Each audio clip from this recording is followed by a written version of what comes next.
Hey guys, it's Tim Shermack, and welcome back to another episode of the Platform Marketing Show. I'm joined this morning by Brandi Long in Arcadia, Florida.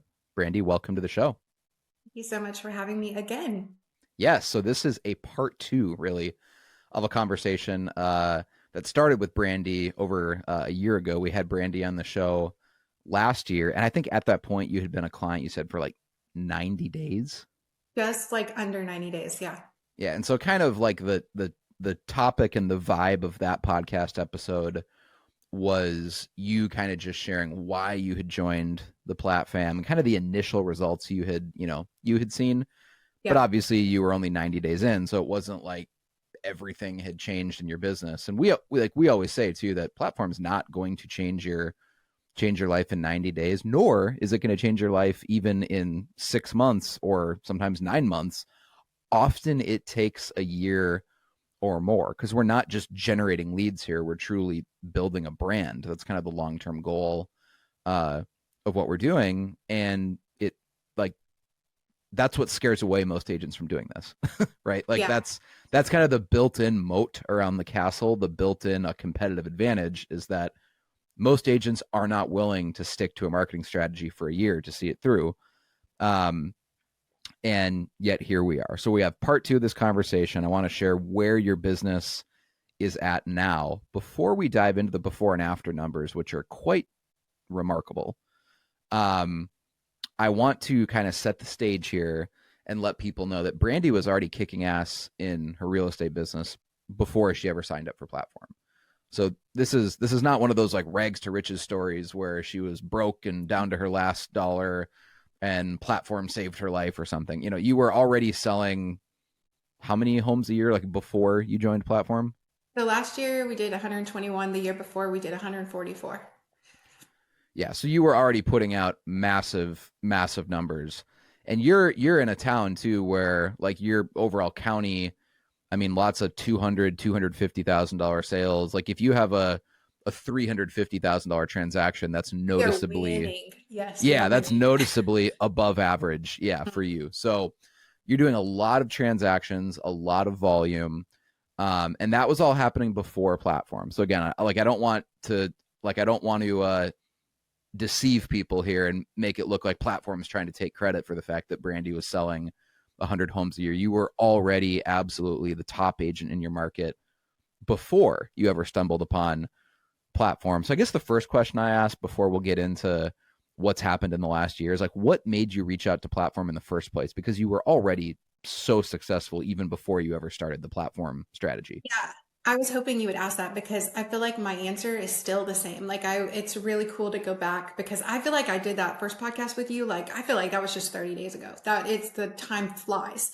And so when I first reached out to platform, I was almost honestly, it was like a little bit of fear because I was like, if I'm seeing your ads, like platforms ads, I'm like, no, I know other agents are, and I never want to like play catch up to another agent. I always want to like stay ahead, always do like what's cutting edge, all of that. So I was like, you know what, I'll just go for it. Cause honestly, just didn't want anyone to like take it. So I did that. That was kind of a little bit of fear. But also like I wasn't doing listing videos. I knew I needed to do listing videos. So I also, part of it was like accountability. I knew my account manager would want me to do listing videos. So that wasn't another part. And then another part was just like my personal social media. Like I had built a good following and it was very like well engaged, but I also wanted it to reflect on the business page too. And because I feel like personal page is like everyone gets to know you behind the scenes stuff, but like the business page is like, okay, she's an actual legit Right. business, right? So I just wanted it to match the vibes together, and run ads. It wasn't to get busier. It really wasn't. It was just to keep the flow of what we had. That's why I went with platform. So you basically just wanted to make sure that, hey, I know I'm already the top agent in my county, and frankly, no one else is even close. I think you like we grabbed lunch a couple weeks ago, right? And you said that like, hey, year to date, like when we grabbed lunch, it was in the month of June, so it was right about like halfway through the year. And you said like year to date, I've already closed like We'll eight. close 80 this month. 80 transactions. Yeah. Yeah, and you said like the nearest agent in your in your Yeah, MLS. they're like probably, I think the nearest one's like 12 Yeah, yeah. or So I mean, like, 15. truly, no one is even close to your levels of production in your area. And so, kind of the reason you signed up for platform in the first place was that I just want to make sure that no one else gets close. Like I want to I make honestly sure. hate saying that. Yeah, I hate saying it. It sounds like crazy, but like I don't want to chase anyone. I feel like I've worked so hard, like we've worked so hard as a team like to get here. I just don't want to let it slip away, but just because I didn't want to like conform and like do the new thing, right? Yep, yep. Okay, so you signed up about a year ago. Again, you were already crushing it. I think we've established that in your business. And so let's be honest, probably both you and me didn't necessarily think, hey, Brandy's going to be this crazy before and after case study because, like, there's not really much room for growth. You know what I mean? Like, your business was already absolutely killing it. Um, and what happened is we grabbed lunch a couple weeks ago because you're only like about 2 hours, maybe like 90 minutes from where I am, actually. So we grabbed lunch. We talked a little bit about where your business was at. And then you actually taught kind of a Zoom session, a Zoom mastermind for the Plat Fam a week ago. And while you were doing prep for that, you realize, oh, I should probably look up, my numbers and see where I'm at and compare it to last year. And like you didn't even realize until you looked at the numbers how much your business has actually grown in the last year, which again, we weren't really expecting that to happen. It was like you signed up for platform more so because I just want to make sure that my brand stays strong and no other agents, start to build a brand in my area the way that you have, right? Share with us the numbers of what's happened in the last year since you started this social media platform strategy. So last year, 1/1 to 12/31, I signed between like 100 and 110 listing agreements. And so already that was like dream, right? Wait, like what I'd be happy to do that for the rest of my life. Like that is top. I'm so blessed. But Now, so I was, now, go ahead. I'm going to interrupt you because I'm sure anyone listening to this is like, what the hell? How did you get that many listing agreements? Right? Like, do you have a team of 14 people? Like, can you just share with us quick what your structure is? Do you have any Yeah. assistants or transaction coordinator? How are you able to do 100 listings a year by yourself? Yeah, so definitely can't do it just me individually. So it's me as like solo agent. I have a licensed my licensed mom helps me. She like helps showings like overboard, just like stuff like that. And she does that alongside of me. And then I have two full-time admin 40 hours a week that I pay hourly. So that it's four people to get the job done Yeah, you have some leverage in the form of for sure. multiple like full time assistants. But to be very clear, when we say that you personally listed over 100 homes last year, you personally listed those homes. It's not like team production where it's Yeah. like, hey, I did 100 transactions, but it was spread out over 15 people or something. It's like, no, it's Yeah. literally all Brandy just with a couple full time Yeah. assistants. And I just heard you say something and I want to just like, it's literally just coming to my mind to like, we can discuss it later, but, it was a mixture of homes and land. And one of the things that is different now, I've listed more homes than land lately. Like a lot of the homes, like the listings that I get now are way more valuable to a real estate agent than the ones that I had before. So, but just so everyone knows, like I did not list 100 homes. It was a mixture of properties, like different kinds of Sure. properties. Most are homes, but like there was some land thrown in there. Sure. So I think it's just important though to like recognize that when we're tossing around these crazy sounding numbers, right? Mm. Like if you made a Facebook post about it, no one knew who you were. Like some people wouldn't believe you when you Right. said that, hey, Correct. I sold that many homes last year, right? Or they would naturally assume, and frankly, I would too. I would probably assume if someone's like, "Oh, I sold 120 homes last year," I'd be like, "Yeah, you probably have a team of 3 or 4 or 5 people, or 6 or 10 people." You know what I mean? Yeah. It's pretty rare to have that level of production, truly just as an individual. So that's really, really impressive. And knowing that, that's why we didn't really think, okay, there's probably not even that much room for growth because you are like, how could you possibly do more than you're already doing? So share with us what happened in the last year. So I would say in the first 90 days, I had already received a listing that I know came from platform. It was strange timing. The guy called me up and said, I've looked at all the brokerages in the area and your social media. I had probably had 4 listing videos that I did, and they had posted, they were running as ads. We did some retargeting ads, and he's like, your social media is like way beyond the big name brokerages, because I'm a boutique brokerage. And so we want to list with you. So that right there was like win number one, like Sure. enough to like say, okay, this thing might be working a little bit. And then probably by month 6, there was probably another 2 or 3 listings that I could, trace back to platform. Sure. There was a ton of word of mouth. Like, granted, I was already active on my socials, but I was like, if I would get, if someone would walk up to me like before platform, it would mainly be someone I already knew, like, and we Sure. had a like at the coffee shop. But like after platform, there's so many more strangers. I was walking into we have a new Aldi, like we're up and coming, and it opened yesterday, and I literally was stopped in the parking lot. And she's like, Brandi, like, she's like, how do I do what you do? And then I'm like walked away, and I had a friend with me, and I'm like, I have no idea who that was. Like, but she talked to me like I was like, we were besties. And so that's happening more often, like Yeah. just random Yeah. people. And I'm like, I don't know who you are, but like, hi, I don't. So that's happening a lot more often, like facial recognition, branding, it's working. And then honestly, just like the growth of the listings, I can't track 100%. Like, I can't say they called me because of platform ads, Sure. but I can just put 2 and 2 together, because nothing else has changed in my business except adding platform. So last year we signed 100 to 110 listings agreements throughout the whole year. And then we are about halfway through the year as of right now, as of this recording. And I just reached 80 signed listing agreements. So like on track to like do like 160, maybe, hopefully. That's crazy. So it's a substantial amount. I didn't change anything. And actually, like, I work less.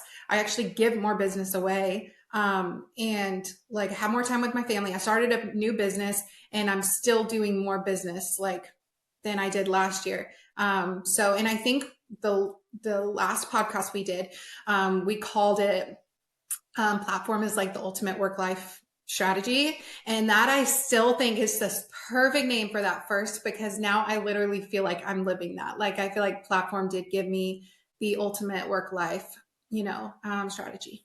Yeah. And I think we titled that podcast episode that way, like why marketing is the ultimate, work-life balance strategy. Um, because you had mentioned like, hey, I'm doing these crazy numbers of production, but I don't work on Sundays. Like, I still take days off every week to be with my kids, be with my family, right? Like, I'm not just, yes, I'm selling over 100 homes a year, but I'm not just a workaholic that works 80 hours a week, 7 days a week. Maybe you are a workaholic, but somehow you're getting it all done in 5-6 days, right? Like, you still are taking days off, and frankly you still have time to do a random podcast episode like this, or we grabbed lunch last week. So I know, like, your schedule, I'm sure, is very, very busy, but it's not one of those things where you're, hey, I'm working 13, 14 hours every single day to make this amount of No, money. I will say it used to. Like, the highest year that I had, I did 186 transactions, and I said I would never do that again, because I was burnt out. And that was the year, that was 2 years ago. So I said I would never do that again. So, but with platform, it gives me almost gives me permission to, like, I don't show homes at night anymore. If I have a showing, I either pay someone to do it, or I have my mom go and do it, because everyone loves working with my mom. And then if it's a night appointment, it would have to be a listing, and that's only because, like, the night's the only time they're off work or something like that. I hardly ever work on Saturdays or Sundays. Saturdays, usually I'm working on my computer by, like, with my family, if I am working on a Saturday. But Sundays are still off limits. Yep. And people are just, when you build like a personal brand and people see that you're successful, they're willing to wait. And that is what I'm like really finding to be true. And it goes against human nature a little bit, because we just, as realtors, like, if you want to go see a house, okay, I'll get in my car and do it. And it's like, that's such that's so terrible for us to do as humans, like to just instant like go. And so that's, yeah, that's another difference that I've seen. When you say that people are willing to wait, what do you mean by that specifically? So they're more like, I say, well, I don't have any openings today or tomorrow, but we can go see that house on Thursday at this time or Friday Sure. at this time. And they're like, yeah, I understand. Like, I'll wait till Thursday to go see that house. And then they book the Thursday appointment. Like, it's not like, I really, I really want to go. No, today's the only day that works. They will never say that anymore. Like, I'm just saying, here's what I can do. Yep. And then because they see the success, or they see that, they know me, and they know like I'm not just taking days off like during the week just to go get my nails done. Like they're willing to wait to do the appointment or list. When I call people, this is the best part. When I send, like, I call them my listing launch plans. So when someone calls me to sell a house, the day after, I send out an email that's like a listing launch plan, goes over marketing, goes over timing, and I tell them I am 2 weeks out on photos and video. And they all wait because they know that when the photos and video come back, Right. they're going to be like top notch, right? So that's what which I mean. which is also just like absolute alpha type of positioning, Yeah. because if you say, hey, if you work with me, I'm currently 2 weeks out, that in saying that, that kind of just proves how in demand you are and how popular you are, rather than, I mean, it's kind of like a red flag, honestly, if you call a realtor and they're like, and you're like, hey, can you come meet me to list my house, and they're like, sure, I'll be there in 10 minutes, like it means they probably don't have much going on. Yep. Right? There's Yep. probably not a lot of other people working with them if they can meet you right away. So if you are literally saying, hey, I'm about 2 weeks out, and people still want to work with you, that to me is like the standard of elite marketing, because it means like you've actually created a brand where people want to work with you specifically, and they're willing to wait, right? It's like, no, I realize I could list my house faster with some other realtor, or I could get on a showing faster with some other realtor, but I specifically want to work with Yeah. Brandi. And yeah, there's probably been maybe two people in the past 6 months that have said like, no, I need it now. And then they also like try to haggle my listing fee. They try to Sure. haggle, and I'm like, oh God, it's not even going to be a good fit. Like you are just, so it's like it kind of eliminates the people that are going to be time wasters or really difficult to people to work with. So I feel like it absolutely, I would definitely say like, if I'm calling an attorney and they're like have an opening that day, like, oh God, I would Yeah, it's not kind of know. weird, right? Yeah. Yeah. Like you kind of want people that you're hiring to do important professional services. It kind of gives you peace of mind knowing For that, sure. like, hey, I'll try to fit you in next week, or maybe, but it might be a while. Like you don't want to call a financial advisor or a lawyer or a real estate agent or a tax strategist, CPA, and immediately be like, sure, I can meet you this afternoon. That's kind of like, oh, yikes. Like you probably don't have a lot going on. Um, so again, you were already killing it before platform, but part of what made you decide to dive into this platform strategy is that a lot of the traction, a lot of the momentum that you had online was on your personal profile on social media. And, you can do a ton of business with your personal profile, even without ads. You are, a perfect example of that. You were already, doing over 100 transactions a year, essentially just by, being hyper active with your personal Facebook profile.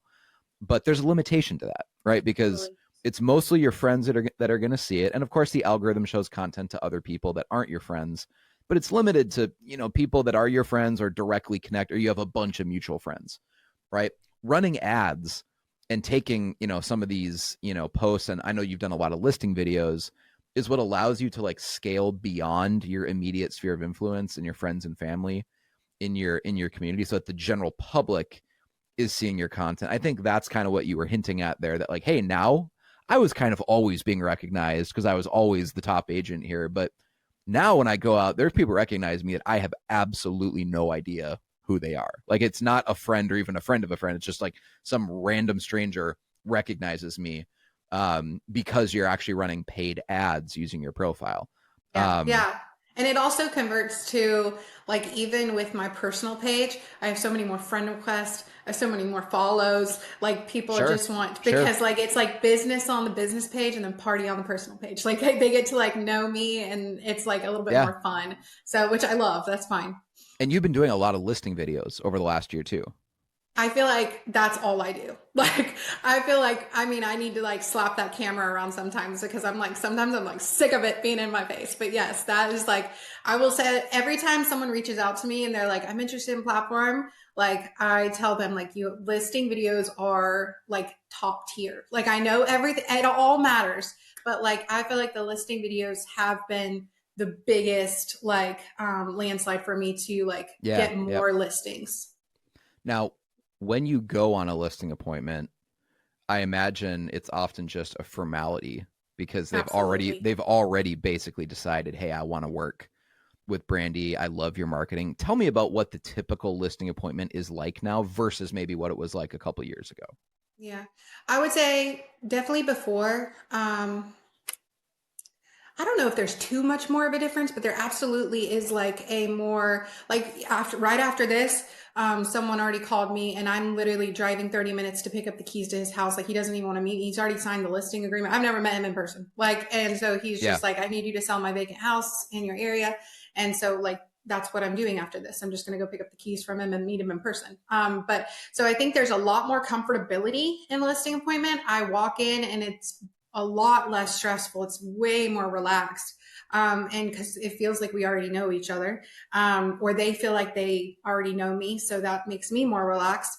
And it's absolutely just a little bit of a formality. Like actually, I do have to see your house if I want to sell it. So I'm going to come and see it. Yeah. Yeah. But yeah, and then I use that to talk about the legal stuff, you know, compensation and all of that. Yep. Like we have to, that's not a conversation that I have over Facebook messages. So I Sure. like talk to them about that. But that's honestly it. Like um, there's not as much competition when I go in.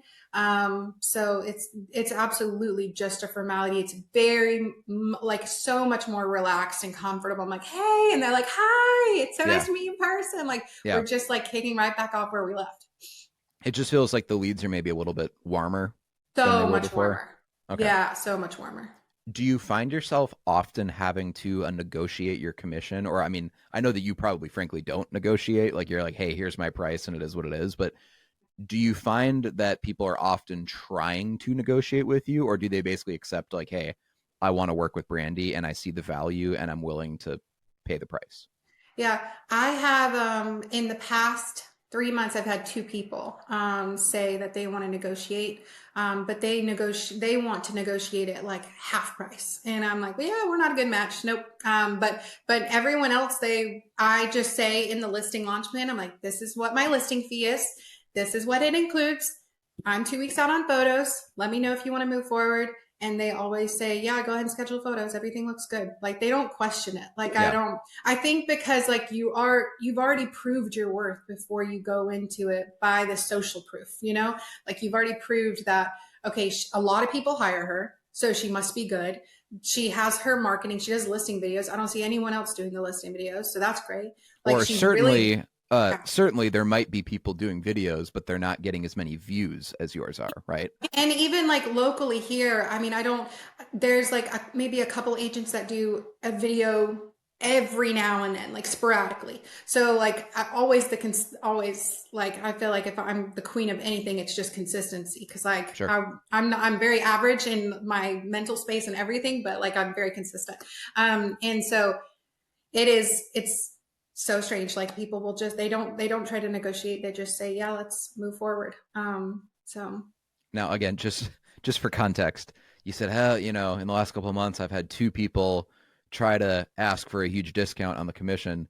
For context, you've listed 80 homes so far this year, so that's 2 out of 80, Yep. right? It means basically 78 out of 80 people were like, okay, sure, yep, I'll pay your full commission rate that you're quoting me because I believe in what you Yeah. do and I want to work with you. Like those are pretty good percentages, right?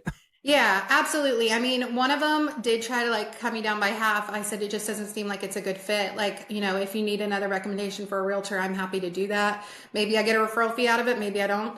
That doesn't really matter. I feel like I've dodged a bullet. And then the other one was like, you just are so greedy. Like you can't come off your commission. You're so greedy. And I'm like, no, I don't think you understand my worth. So like, I don't think you understand how much, Yeah. why I'm Yep. charging that fee. And so, I argue a tiny bit, discuss it a little bit, but at the end of Yeah. the day, I feel like I couldn't argue. She wasn't going to be, convinced. So, which is fine. Well, So that's why as part of the platform strategy, whether it's Brandy or whether it's any other, agent we work with across the country, I love when you have like elite listing marketing and you can point to your listing videos, they're getting whatever, 30, 40, 50,000 views or more. Because in the heat of that emotional conversation, because people like when it comes to money stuff, most people are not used to having those conversations on a day-to-day basis. Like as like realtors, we forget because we're having those conversations literally every day about money, whether we're in a negotiation with a listing agent or the buyer's agent, if you're representing the seller, or you're in a negotiation with a potential seller, you're right, about listing their home. Realtors are constantly in negotiation. So if you've been an agent for any more than a year or two, you're like emotionally almost numb to it. Like you don't even realize that it's awkward for some people to talk about money. yeah, Like you're just used to doing it day in and day out. For most people, that's a very emotionally awkward conversation, talking about money and saying, "Hey, I see your listing fee is 5%. Will you do it for 4? Or I see your listing fee is 6%. Will you do it for 5? Whatever." That's very awkward for them. So I feel like when you have absolute elite marketing and you can prove with like actual quantitative data, right? Like here's how much more exposure I'm getting your listing than any other agent in the area. Here's how many views my videos get, right? It kind of removes at least some of the emotion out of that, out of that conversation, out of that negotiation, because you can actually truthfully say, here's why I charge what I charge. Look at all the stuff I'm doing for you that other agents aren't doing. I'm not just yeah, arbitrarily charging yeah, this commission. I actually am doing more to market your properties, like yeah, substantially more than other agents are.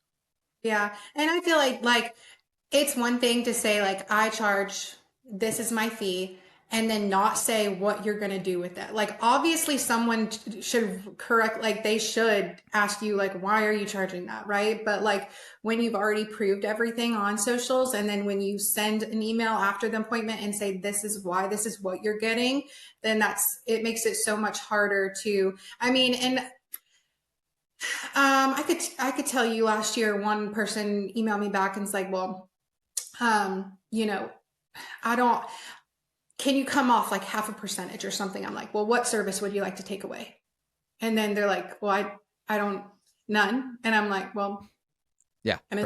it's full price. It's also just funny because it's like if you want to take half a percent off, like the listing fee or whatever. It's like, let's say, because in your market, there's a lot of $200,000 homes, right?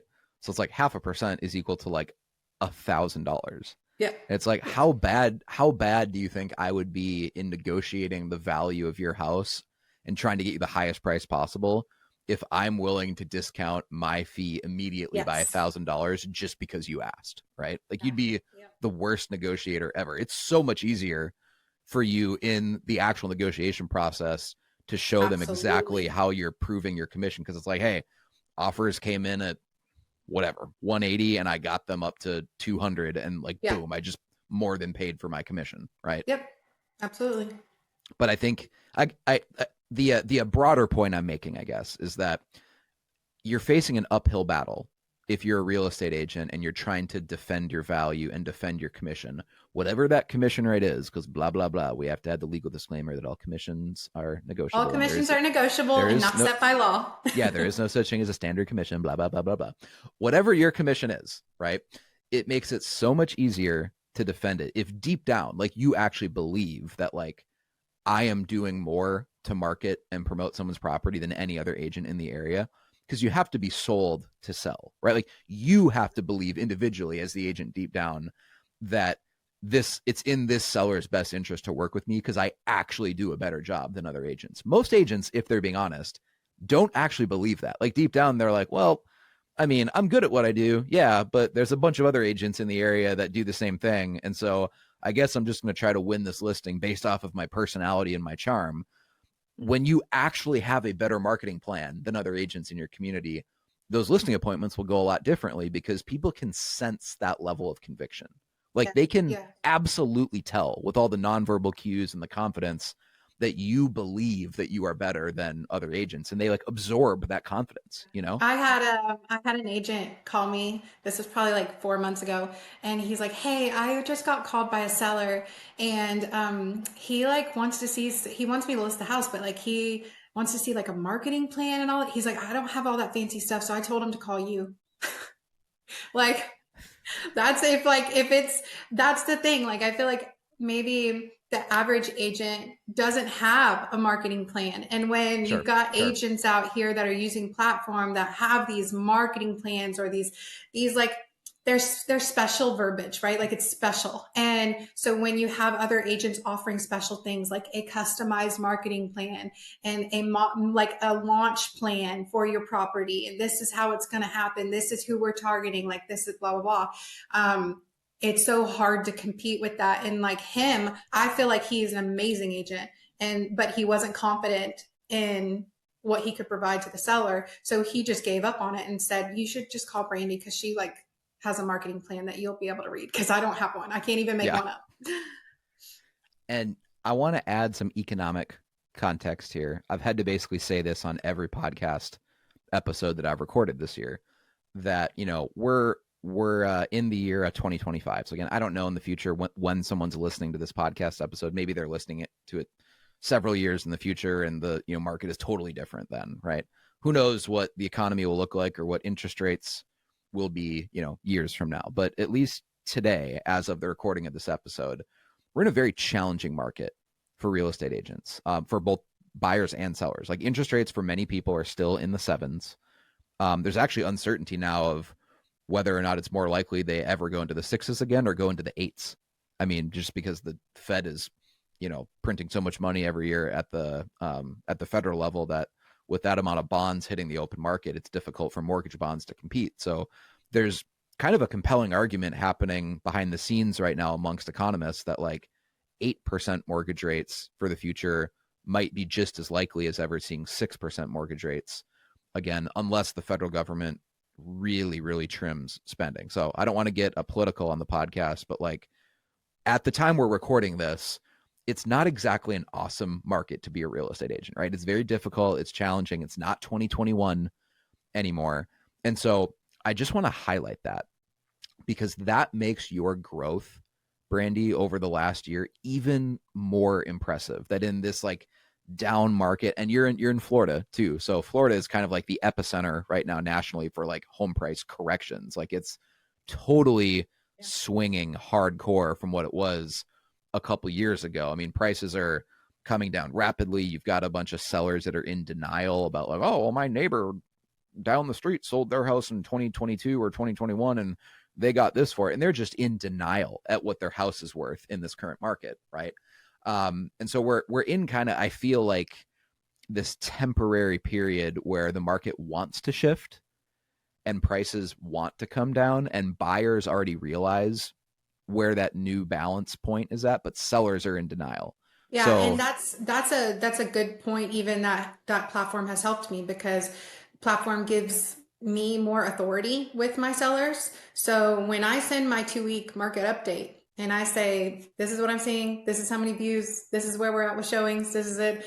Looks like we're going to need a price correction here soon. You can either let's wait a week maybe, or let's go ahead. And they're like, whatever you think, like because now some of them are a little bit more difficult that I have to convince, but like it does give you, they understand that you are the professional in this situation. So, based off how you brand yourself. yeah, And so that platform helps me with that too. The sellers trust me more. They may push back a little bit, but when I tell them, no, this is the way it's got to be, they listen, they reduce their price, then we sell. So yeah. Again, like your growth in the last year, the amount of transactions you've added, is just all the more impressive considering you did that in a down market. Because, I have to be careful how I word this because I don't want to make it sound uh, like I'm not impressed by an agent having a good year. But I think we all kind of know what I mean when I say like every agent had their best year ever in 2021. So when you hear about some people say, "Oh, I crushed it," and whatever, it's like, yeah, dude, everyone did. Every agent absolutely had monster numbers in 2021. I think like the real mark of how good of an agent you are or how good your marketing is, right? Is like, what were your numbers in 2023 or what were your numbers in 2024 or 2025, right? Compared to 2021. So you're Yeah. actually growing in this down market, but you also brought up a really good point there that when you have this elite marketing on your listings and you're getting 30, 40, 50,000 views on your listing videos, when you have to have the inevitable awkward conversation with some sellers that because like you listed a little bit more than a little bit higher than what the actual market price probably was for that house. And when you took that listing, you probably knew that. And you also told the seller that, but they're like, no, no, no, no, we want to go whatever, 10,000 higher or 20,000 higher. And you're like, okay, but in the back of your mind, I'm probably going to be talking to you in 2 or 3 weeks here and we're going to lower the price, right? Yeah. When you have that inevitable conversation, when you have all this marketing and you say, hey, your home has gotten 40,000 views or 57,000 views, whatever, thanks to my social media marketing. However, we haven't had enough showings or we haven't had any serious offers. It's so obvious in that moment, based on the data of how much exposure you're getting the property, that the marketing is working. What's not working is the price, right? Yeah. Yeah. It's very easy to pinpoint what the problem is, right? So, like when I send my 2 week market updates to my sellers, I start by saying, here's what we've done. Here's how many eyeballs we've, had see our property. Here's how many showings we've had. And then here's my thoughts. So if I'm getting a ton of, views and a lot of eyeballs, but it's not converting into showings, it's the price. If I'm getting a lot of eyeballs, getting a lot of showings, no offers, it's your property, right? So it's very easy to like diagnose the problem. And Right. most of the time, it's I'm getting a ton of views, hitting a ton of eyeballs, and then not getting the showings, which that makes it. And honestly, like I Yep. will say, just for all of the agents out there, like it's very normal to like list a property using the past sold data. You think you're listing it at the right price. It's still a shifting market, still a downshifting market. So it doesn't mean like you were wrong. Like we can't even use the past 6 months sold properties anymore Yeah. to compare. We have to like look at the last 2 weeks, Right. No. like Yeah. because everything is so it's very normal to list a property, even if you chose the price and then it still sit like right. That's why we just have to adjust quickly so we don't lose the leverage, you lose the momentum that we have. But yeah, it's very easy to pinpoint to a seller. I mean, I've had like 60,000 eyeballs on your property, not to Yep. mention everything that's happening on the MLS and Zillow and all of this, mailers and all of this stuff. And then I can't even get anyone to make get into the house to see it. A I showing. can't Yep. convert it into a Yep. showing. So it's got to be the price. If anything, that's why you should be using the platform strategy and filming listing videos, whether or not you hire a platform, right? You should be using the strategy in your business because yes, it'll help you get more leads and it'll help you build your brand in your area. But if anything, it'll just make those conversations so much easier because it kind of removes the emotion from the Yep. conversation. When you can actually give the seller quantitative data of like, hey, my marketing has worked really, really well. It got you whatever 60,000 views on your home just in the last 2 weeks, and it still is not resulting in enough showings or any serious offers. Like the only thing that can be is the price, because look at how much exposure your home has got. Like the seller in that moment kind of realizes, okay, Brandy's right. Like with that amount of exposure, the fact that we haven't had a bunch of offers coming in, obviously the only thing it can be is Yep. the price. So like for that reason alone, you should be using this listing marketing strategy because I think it just makes your life so much easier as a realtor compared to all the agents out there that potentially have to have those conversations and they have absolutely no no moral authority in that conversation because like when they tell their seller, hey, I think we need to drop the price, honestly the seller is kind of thinking, well, Of course It's you want to easier. drop. Yeah. Yeah, like of course you want to drop the price. You're the realtor. You're basically going to make the same amount of commission if you sell my house for 290 versus 300. Like you're going to make the basically the same commission, but to me, that's $10,000, right? So, obviously as agents, we know that there's two sides to that story because sometimes the house is objectively overpriced and it was never going to sell for 300, right? But in the seller's mind, you can see how they perceive that situation when an agent asks for a price reduction. They're like, well, of course you're going to ask for a price reduction. If you have all this data of like how much exposure you got the property, right, and it still isn't selling, I just think that conversation has so much less friction in it. And it also Yep. allows you to maintain better rapport with your sellers because sometimes you've probably seen this, like sometimes you sell a property and it goes well and you get your commission check but you still, there's kind of bad vibes with the seller. Like they end with a bad taste in their mouth and they're Yep. probably not going to refer you people, or frankly, you probably wouldn't want to work with them again or take their referrals, right? So when you have that level of marketing going on, it just keeps the relationship so much warmer. And it's easier to also say no to overpriced listings now too. I mean, that's so when platform is giving you a platform and you have several people calling you, so you're making a little bit more money than you did last year, whatever, you feel more confident and more strong, like, and have more authority to say like, no, actually, if you want to list at that price, I'm sorry, I can't help you. And so I do that all the time too, especially in this market. I've turned down several listings in the past 2 to 3 months, that normally maybe I would have taken years ago just because another listing, it's another listing, it's Yeah. more content, like you, and I think there's a place for that, especially if you're beginning and you're just trying to learn, like, but not when you have the authority that platform has, kind of given me on my business page. Well, also like when you're going to be investing money Yeah. into promoting every property, you can actually tell the seller like, hey, other agents might be willing to take your listing at that price, but Yeah. here's the reason why. They're not Mm-hmm. spending any of their own money to actually promote it. So they don't really Yeah. care. It doesn't cost them anything to put their sign in the yard knowing it's probably never going to sell for that price. Yeah. The reason I'm not willing to do that is unlike all the other agents here, I actually invest a lot of my own money in promoting your home for sale. So Up there's like front. yeah, like Yeah. there's actually an opportunity cost of if you want to list your house $50,000 more than what the market price actually is, it's never going to sell. And I'm not willing to spend a bunch of my money promoting your house and filming a video and doing all the, social media marketing that I do, knowing that it's never going to sell anyways because of the price.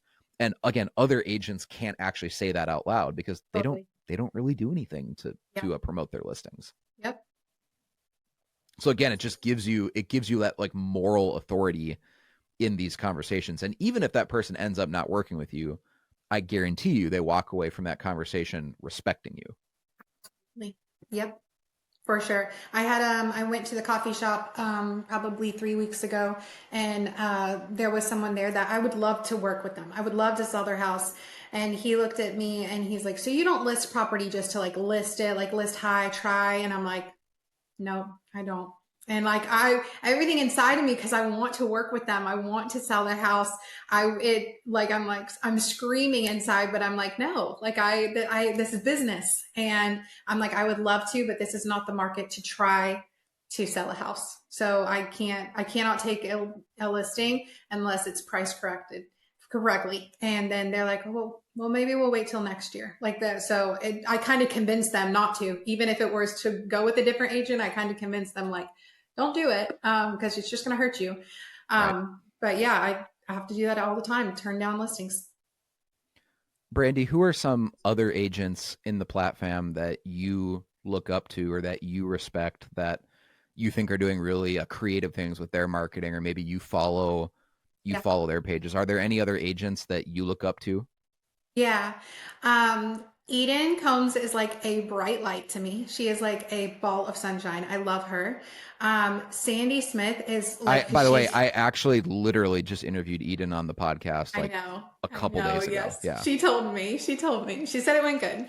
And Sandy Smith is of Florida. And I just love her personality. Like she's so loud and bold, and I love that. I'm so drawn to that. Cheyenne. She's like out in like the Midwest. I think you've done a Yep. podcast Yep. with her or something. She's right near Rapid City, South Dakota. Yep. Yeah, I love her. I think she's awesome. She does great things on social media. Kara is a superstar.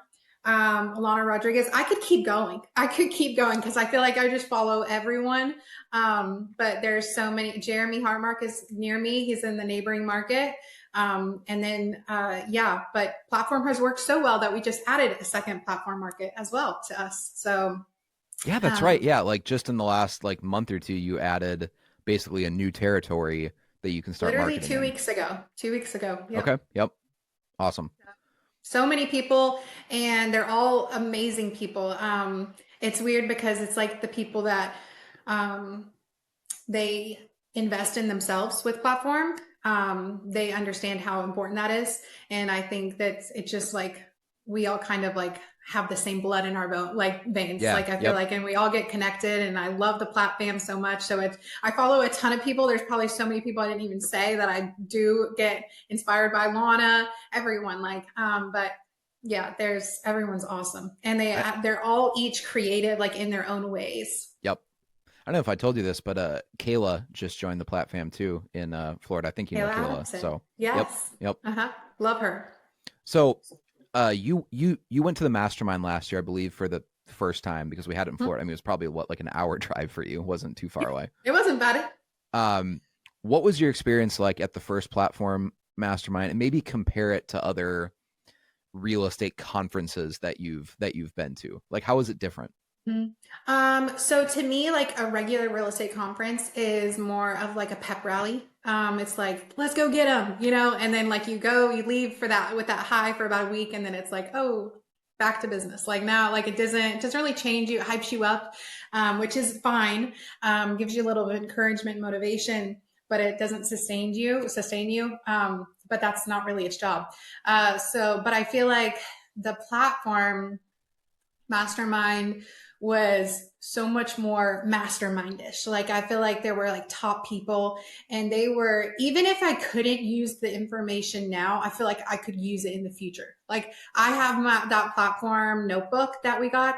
I have so many notes scribbled in it, and it's just sitting with all my other notebooks. So like whenever I need something, like I can remember Justin said something about that at the platform mastermind in 2024. Or he's had that happen. So I'm going to go and see if there's any notes from that. If I want to like up my client events, I'm going to go see what Lana talked about at that mastermind and like go through my notes. So I feel like it's much more, it's not people getting up on stage and they've never done it before and they're just like hurrah. Like it's actually people that are like doing it and they're doing the dang thing and make it's worked for them. So they're actually like preaching what they already practice. So Yeah. I thought it was really well. I'm a little bit more introverted. Like I feel like I've come out of my shell a little bit, but like more introverted. So I didn't talk to like as many people as I would have loved to. But this year maybe it will be a little bit different. Were there any speakers you remember that weren't realtors at the mastermind? Yeah, yeah, there were. Um, you, True. you're not a True. realtor. Okay. True. No, and there was the guy that used to be like a weatherman. Like I can't remember, Jared maybe is his Oh, name. yep. Yep. That's right. Jared Sebesta. Yep. Yep. Uh-huh. And so yeah, like I felt like it was a good culmination. I even brought one of my lenders with me last year. It was like a really good time. I felt like it was very well rounded. Like it wasn't just like we're not just focusing on lead gen, like where it's very well rounded, and it's also higher level content. I feel like that or stuff that's being material that's being spoken. It's not like I don't want to say lower level, but it's just elevated style, I feel like. Yeah. It's not. I'm glad you say that because we don't want the mastermind to, like you said, I actually love that expression. We don't want it to feel like a pep rally where it's like, yeah, Yeah. it gets you jazzed up for a week, but after that week, the emotional high kind of fades. We want it Yeah. to actually be high level, like philosophical, substantive information that really makes you think about your business model, your strategy. Um, but we also bring in other speakers who aren't realtors because I think that's one like defining characteristic of the platform event that makes it truly different from other um, other real estate conferences out there is like, it's not just a lineup of top producing agents, and it's not the same keynote speakers you see like recycled across all the events, right? We really do try to bring in some speakers every year and have a balance of like, hey, I guarantee you will never hear this speaker at any other real estate conference, because Yeah. they're not a realtor at all, and they're not even necessarily a professional keynote speaker. They just have a really interesting message, and it's someone that was a friend of a friend of Tim's, or I have some connection. I'm like, man, that would be a really interesting mastermind talk, right? So we bring in people from the world of economics or business, or Taxes. yeah, Yeah. like we brought in a tax strategist this last year. We actually have a speaker this year who is probably the leading expert in the entire country on the economics of the national debt situation, but like how that will affect mortgage rates over the long term.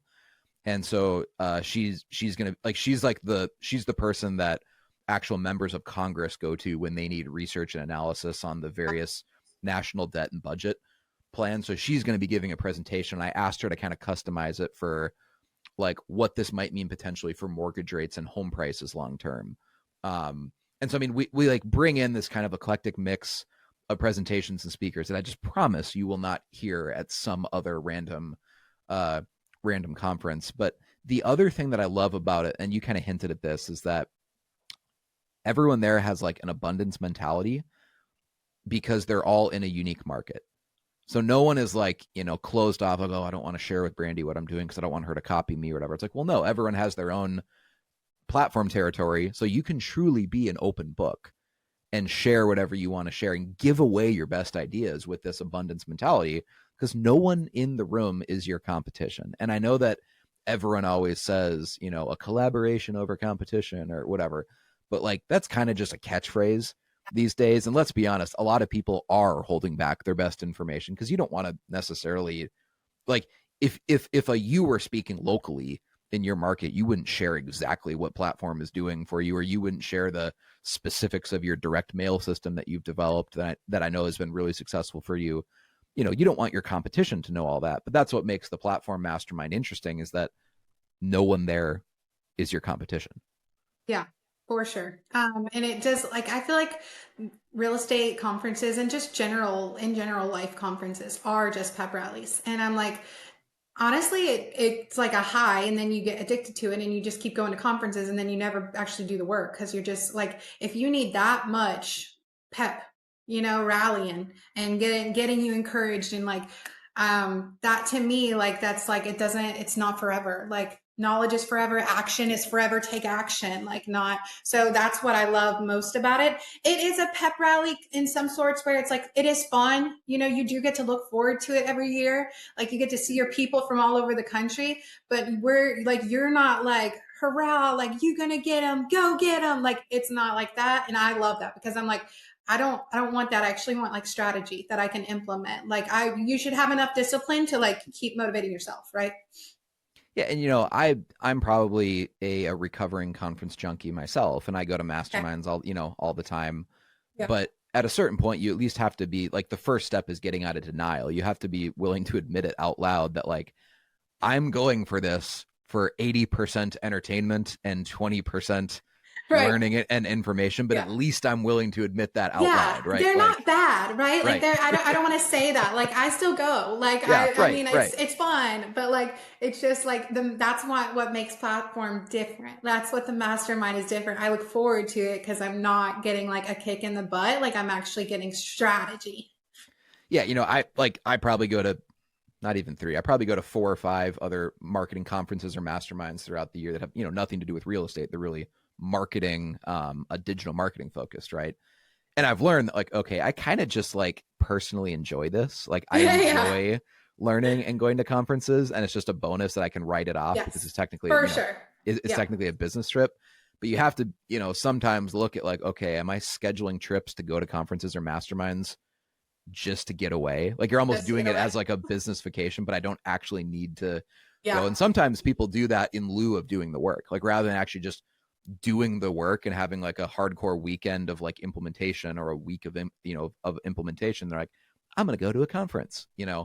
and then get ideas and plan, and then never actually do anything. It's like, the old analogy of the person climbing a mountain. It's like, there is such a thing as the ideal weight in your pack, because if you're climbing Everest, you don't want to pack 100 pounds of food or like a Right. 200-pound tent, or like, having a heavier tent, all things being equal, will probably be more comfortable. It'll withstand the storm. Or having more food will be nice in the moment if you can eat extra portions. But at a certain point, having such a heavy pack actually makes it more difficult to climb the mountain, right? Like, Totally. there is such a thing as the perfect sweet spot where your pack should weigh this, because it'll give you exactly what you need and nothing more, and it's not going to weigh you down, right? I think the same thing is true of information in our Yep. businesses, where there is such a thing as too much information, because if you're just drowning in note taking and going to conferences all the time, getting ideas, but you're never actually implementing it, it almost creates this like emotional debt. And Yep. you start feeling guilty of like, man, I have all these Yep. ideas, but I haven't taken action Sure. on anything. And it's the same thing as like financial debt, where it like emotionally weighs down on you, right? If you have all these notebooks, or you've been going to all these conferences or masterminds, you're not actually doing stuff. But anyways, that's just another reason I like the platform mastermind, is that the mastermind is obviously inherently linked to you working with platform marketing. So we talk about the strategies you're going to be implementing. It's not just like a random event that anyone across the country can attend as long as they buy a ticket. It's obviously only for realtors working with a platform. So it's in Florida this year. Obviously, I'll see you there. It's probably Yeah. what, 90 minutes for you, something like Yeah. that, to get there. So, Yeah. um, cool. Brandi, is there anything else that you want to share as we wrap this up? Any last observations about marketing, or where your business is at now versus where it was at a couple of years ago? I get asked a lot about platform, and maybe someone is listening to this and they're interested in platform. Maybe I'm not supposed to say this, Tim, you correct me if I'm wrong, but I would not hire platform if you're thinking this is like the magic solution, right? Like I don't think Tim would want you to, right? I think this is not, this works well with agents that are already working, right? Like it's not just like, I'm a new realtor, I'm gonna hire platform, I don't know what I'm doing. Like I feel like if you're going to work and you're going to do the work, then yes, add platform to your strategy. But platform only works if you work. And the last thing you want to do is hire platform and get your name out there and then really go into a person's house and just suck at real estate. So I'll leave Yeah, it at I've that. I've used the analogy for those that like go and work out and go to the gym and lift weights or whatever. Platform is like the a creatine of Yes. your marketing plan. If you're Mm-hmm. taking creatine every day, but you're not actually lifting weights and you're not Yeah. working out, creatine will literally just bloat you with Yeah. water weight. Like, it's Uh-huh. going to do absolutely nothing for, I don't know, maybe there's some like neurological long-term benefits of creatine, but I don't want to take this example too far. Right. Platform is like the creatine of your marketing, where like if you are actually, doing the work and you are active in your community and you It's are, like yeah, pouring gas on a fire. That's yes, how I yes, feel it. Like, so make sure you have a little bit of a fire going yes, and then add platform to your strategy and it will be a bonfire. exactly. Because if you just walk over to a pile of dry logs and Yeah. pour gasoline on it, guess Nothing's what? gonna happen. Nothing's going to happen. You have to at least have a spark Yeah. going. Same way, if you're just taking creatine but never lifting weights, you're not going to get stronger, right? You're just going to get bloated with water weight. But if you are lifting weights and you are showing up to the gym and you add some creatine into your post workout, protein shake, your lifts will probably go up 10, 20%, depending on where Right. you're at. And that's what I think platform can do for you. You can take an agent from good to great, right? But if you're lazy and you're not doing any of the work, it's not going to make you a great agent. So yeah, I totally agree with what you said there. Okay.